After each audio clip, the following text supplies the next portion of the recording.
Guys, hello everyone. Hello. Hello, hello. Hello to everyone. Can you hear me? Yes, you can hear you. I am apologizing on behalf of the host, on behalf of Excellencia. I don't know. I really don't know what's happening, but apparently we mailed it and we got connected even though we are about half an hour late.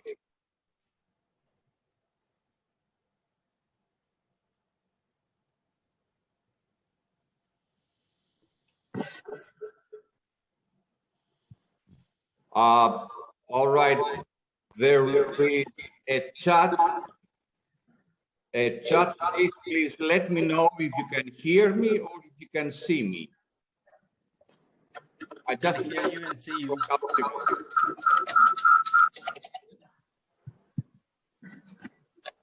Yes, we can hear you and see you loud and clear. Thank you. Actually, they have named me the host, so we can proceed. Yes, keep your put microphones on mute so we cannot have any kind of distraction, my dear friends.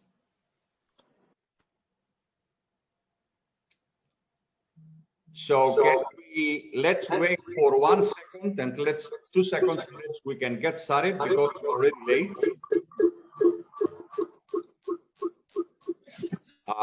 Kindly put your microphones on mute.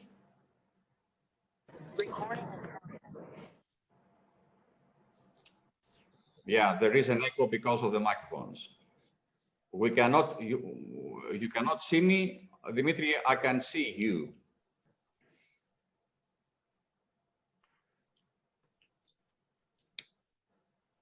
All right, let me get started. Given all this kind of inconveniences this morning, but let me get started and let's see actually where that goes.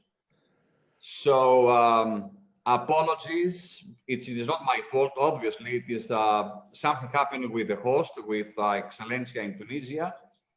So let's get started, and I would like to say a very big thank you for joining us today. It is a pleasure. I'm very humbled. I am very happy to have you all together with me to talk about something really important with regard to coaching, and that has to do with employee engagement. So I really don't know how many leaders. So far, we are only 27. We're supposed to be 200, but because of the problem that we have been encountering, we are only 27, and let's hope that it's going to be the same until the end. You cannot hear me. Right. Please give me a sec.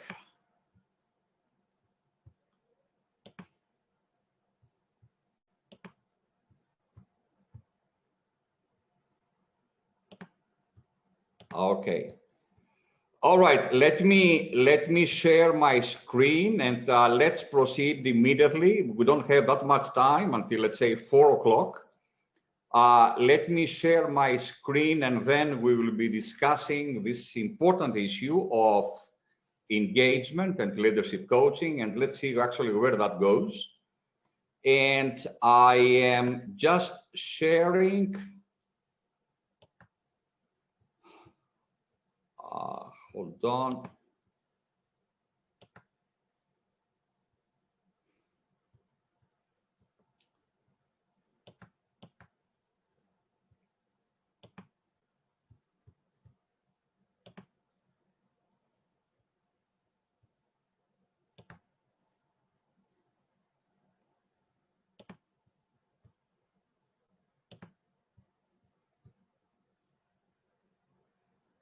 Please tell me if you please confirm that you have an access to my slides, everybody.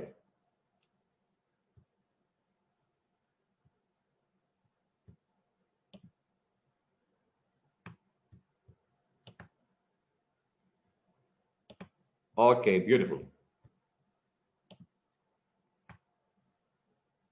Beautiful. So everybody is having an access to the slides, right?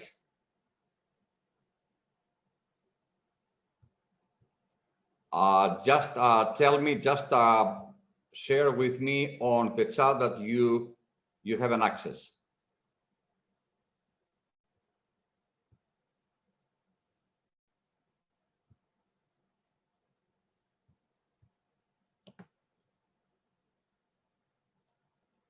Folks, can you hear me? Hello?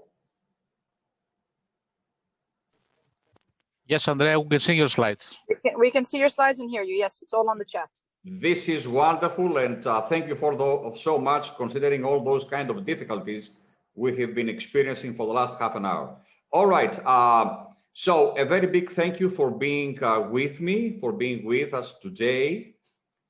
I have been invited by Excellencia to present and to share with you something about coaching, and I decided to, let's say, share with you something very, very important, which is dealing with employee engagement and leadership coaching. So I will be sharing with you my experiences following a 10-year journey in the GCC area, in the Gulf Coalition countries. A 10-year journey that gave me the opportunity, so to speak, let's say, to see how leaders are working, how leaders are behaving, and to be with you today and share whatever all those experiences have been piled up to this moment.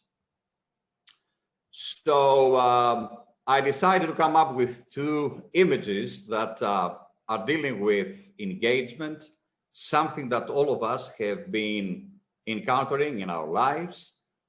And as you can see, the lady here says, I never thought I would see the day they are putting out the ideas seriously at last. What do you think about it?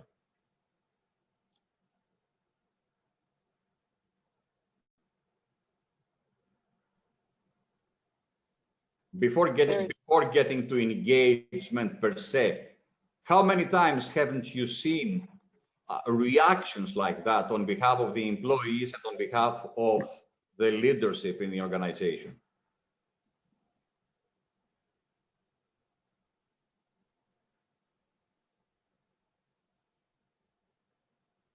Any thoughts about it?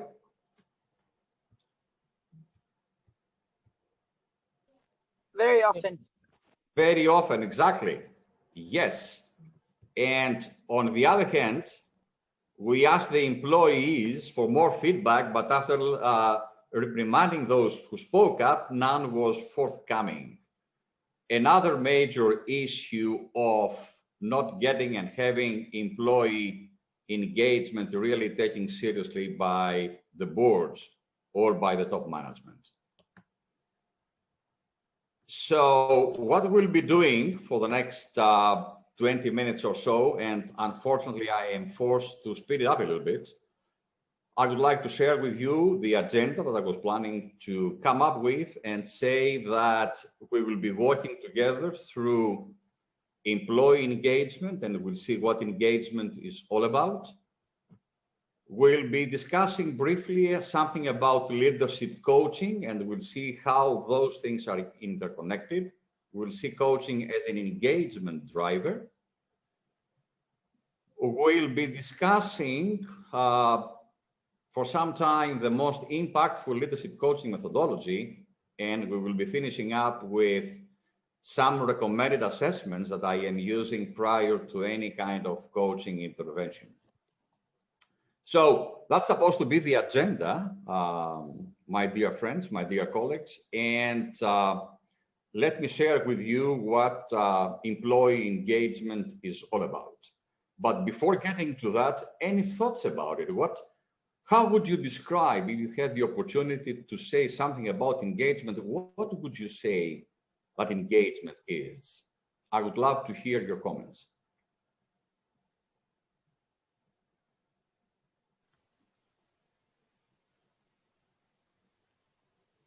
Any of our colleagues, anybody who would like to share something about engagement? How would you describe the employee engagement?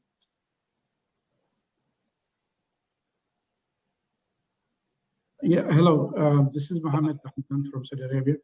Normally, the employee engagement, we get all gathered, all the employees that take all the suggestions and all the nice discussion. But in reality, it's just for the sake of basically discussing and doing such a communication. But at the end of the day, rarely if these elements are being implemented or reflected in reality. Ideas are collected, they're probably archived and never see the light. Never see the light. Thank you. Anybody else who would like to say a couple of words with regard to what possibly engagement mean to them?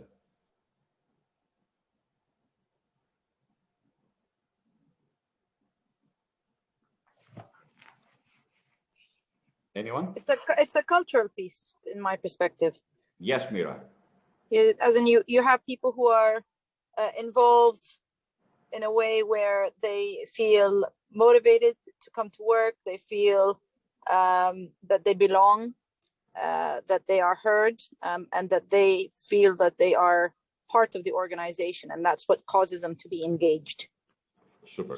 Yes. So engagement, in a few words, it's a special relationship. It's like a bond between the organization and the employees. It is like a bond relationship, and it is involving not only the attitude, but also the behavior that are exhibited by the employees. So it is how the employees are devoted to their work. They are thriving, they are motivated, as Mira, and thank you for that, you clearly said. So it's a matter of devotion. But on the other hand, the employee engagement has nothing to do with satisfaction. All right. So top management needs to understand that has nothing to do with rewards, with financial rewards. It has to do with the environment that it is being cultivated by the top management, and the employees are really enjoying being part of this organization, being part of this effort. In my opinion, and following my 10-year journey in the Middle East, I once again realized that engagement is the epitome of leadership. No matter, and please remember that, no matter how well you are exhibiting leadership behaviors, everything leads to engagement. All right. So if we would like, let's say, somehow to describe and put in a piece of paper how the engaged employees are behaving, what are the attitudes, what are the behaviors, I would say that first and foremost, the engaged employees are coming up and they are offering what we call the discretionary energy that they have. What is a discretionary energy? Not the energy that we are requested to give to the organization because of our job description or whatever is being requested. And let's imagine that all of us are offering no more than 50 to 60%. The over and above is what we call the discretionary energy, something that we would like to offer because we love it. So we are positive about the job. We are treating our employees with respect. We are committed to our organization. We stay longer with an organization, and we do care about the greater good. And on the other hand, last but not least, the engaged employees are looking for opportunities throughout their days there to grow, to be developed, and to improve their performance. Those things are coming up, and they are describing very, very carefully the engaged employees versus the non-engaged or the disengaged, that they have lack of communication. All right, they are coming up with disruptive behaviors. They are following, and they are very much into the increased bureaucracy and friction. And on the other hand, they have increased stress and very low morale. In a very few words, they do enough not to get fired. I have been realizing people, if let's say we are getting out of the office at 4 o'clock, by 3:15, they are out. And I was wondering, why in the hell is this happening? And I'm telling you why this is happening. Because people were expecting something over and above from the day-to-day operation from the top management. People were far beyond being engaged. So after some years, the company, because I have been going through quite many major organizations in the Middle East, one of the organizations decided to come up with a survey. And we have been using an organization which is called Peakon, a leading platform for measuring and improving engagement.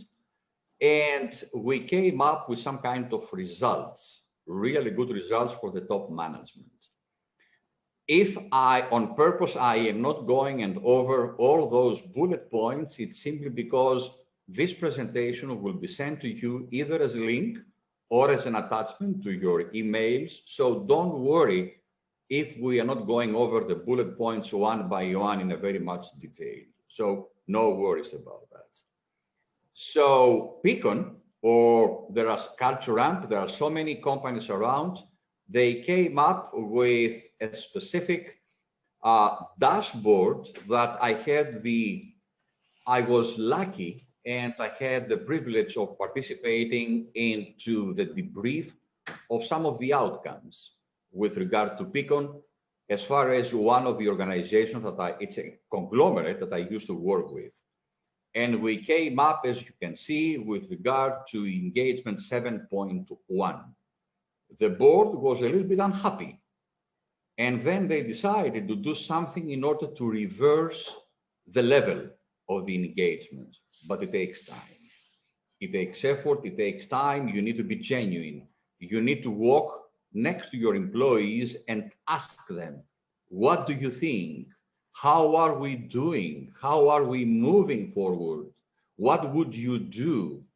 Give them the opportunity, let's say, to speak up. And then those numbers can change, I can assure you that. So if I had within a couple of seconds to share with you what are the key drivers that make an employee engagement, those are the key drivers. First of all, trusting leadership. We are trusting who is ahead, who is in charge. We are talking about a leadership direct report relationship, a genuine one. Peer relationships, the job satisfaction that we are receiving on a day-to-day basis, how connected I am with regard to vision, or how clarity, the purpose of myself or the company is all about, how proud I am, or how am I utilizing my strengths, and how many developmental opportunities are given to me, are offered to me with regard to move forward as a person, as an employee, as a tomorrow's leader. Those are the key drivers that after so many years in the Middle East, and I know this is happening globally, those are the key drivers that most of the organizations are measuring to understand how engaged the employees of any company are. And talking about developmental opportunities, now leadership coaching is being invited to play a key role here, the leadership coaching. So I am seeing the coaching not only as a developmental method, but primarily as an engagement driver. So what is leadership coaching all about? I would like to share with you for the next 1 or 2 minutes because of the time. I would like to share with you, and I would like to hear from you, what do you believe leadership coaching is all about? More than happy to. Anyone?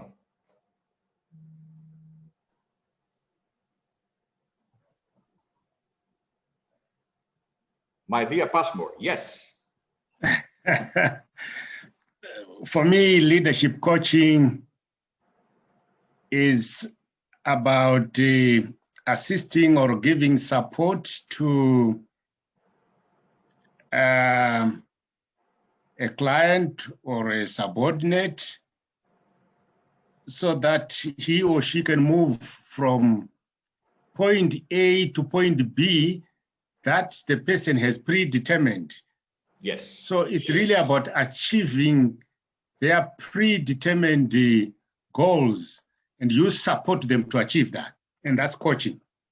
Yes.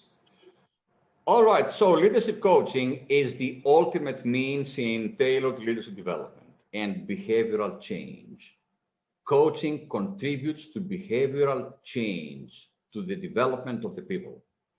On the other hand, the coach is working one-on-one with the client in order to identify the goals, the challenges, the strengths, and what does it take to move forward, as Passmore said, from A to B.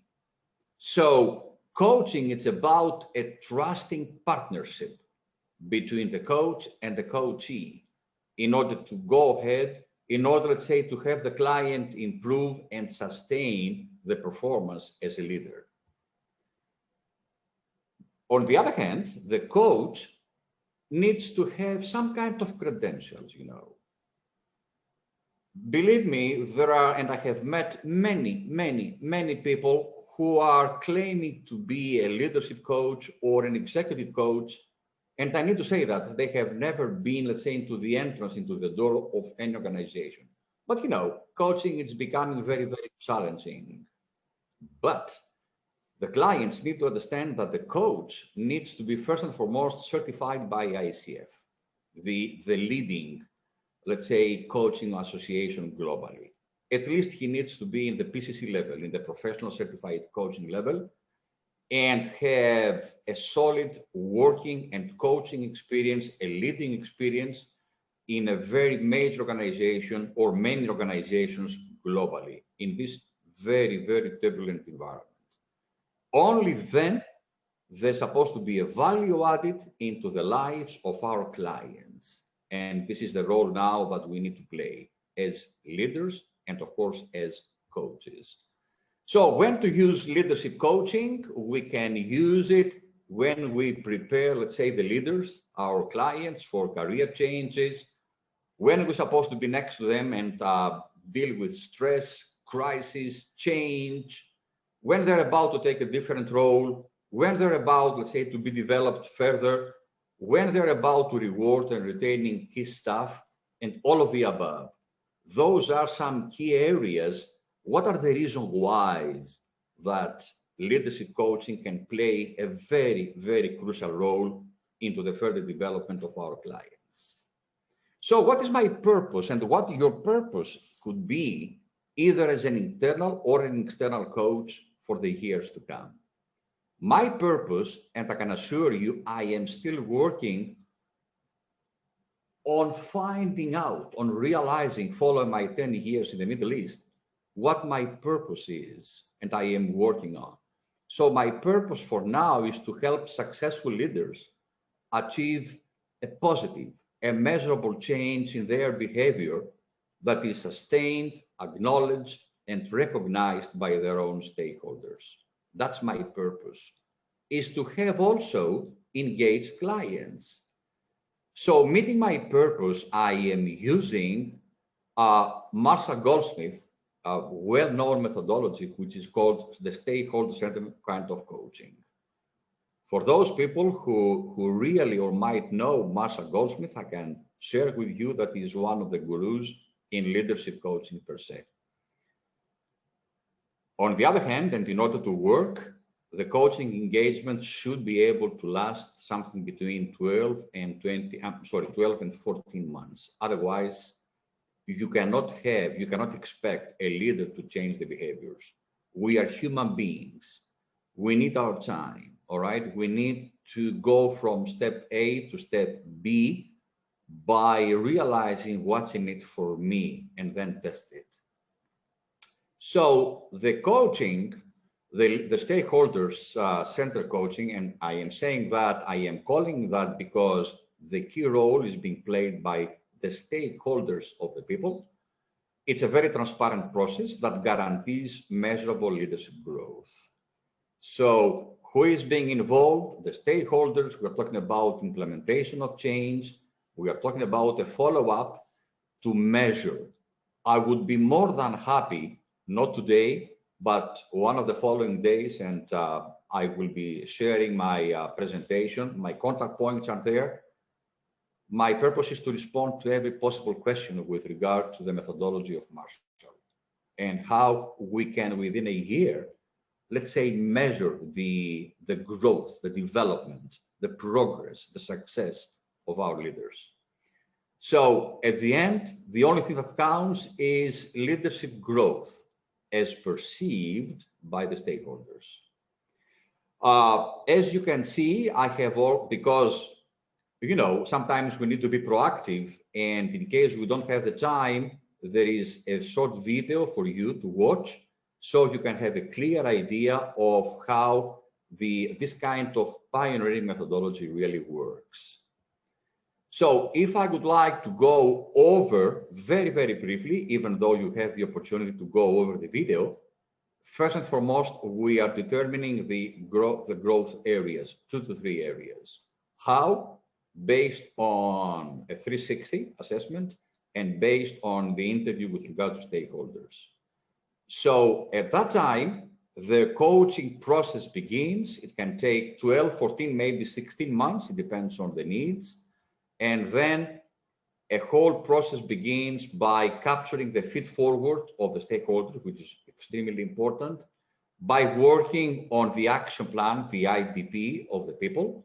And this is now our job, the coach's job, to sit next to him, to the client, and apparently to say what needs to be done to share on the job because of the demands of the stakeholders.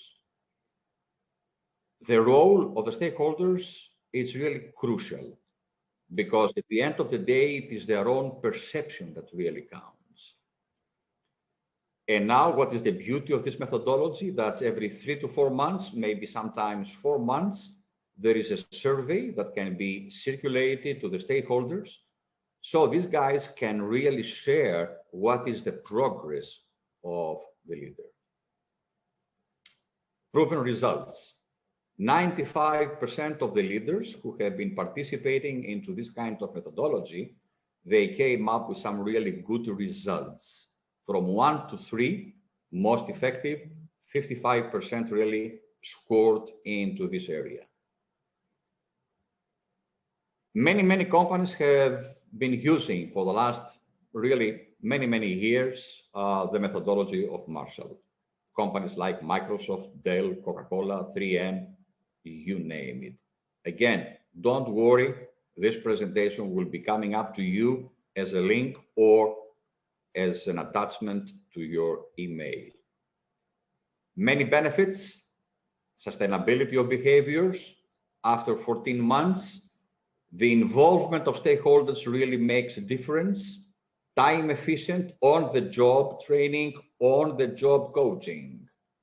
And then we have the progress review that we can measure how successful, how effective the clients, our leaders that is, are becoming. Last but not least, engaged employees. Now the employee is realizing that at least it was about time somebody from the top management is taking care of me. And because of that, certainly now I am engaged.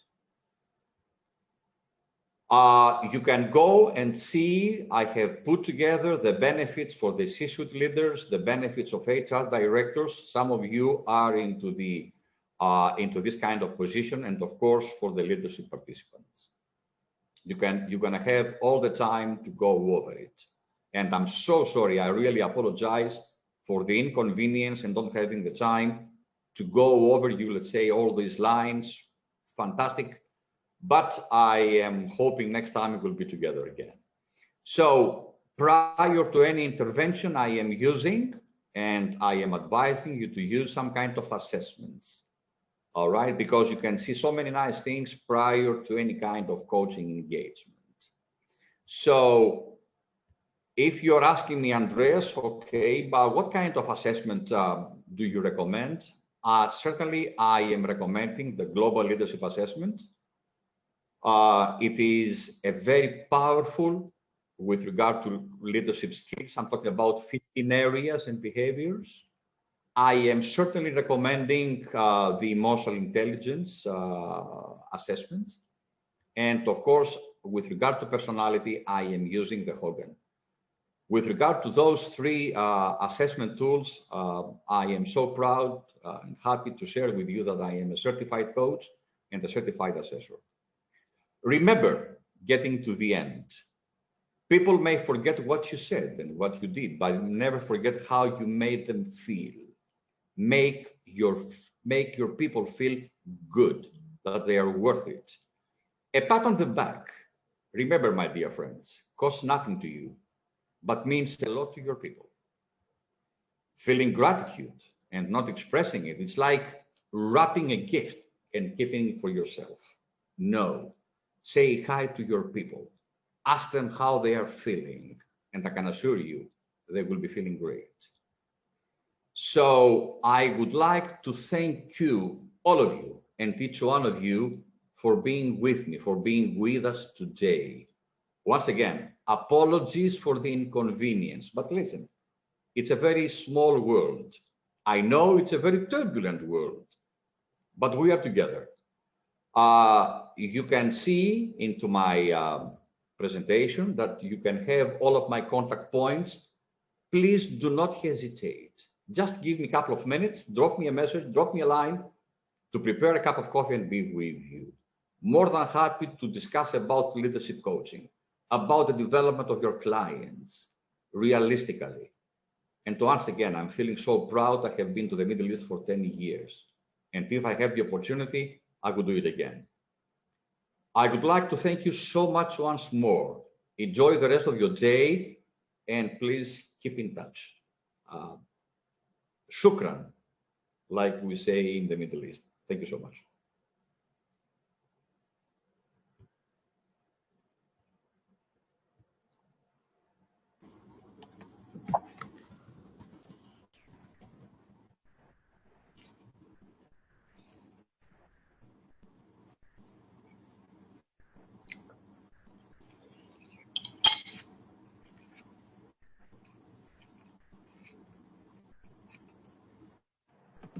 Thank you. I guess it is the time to say goodbye.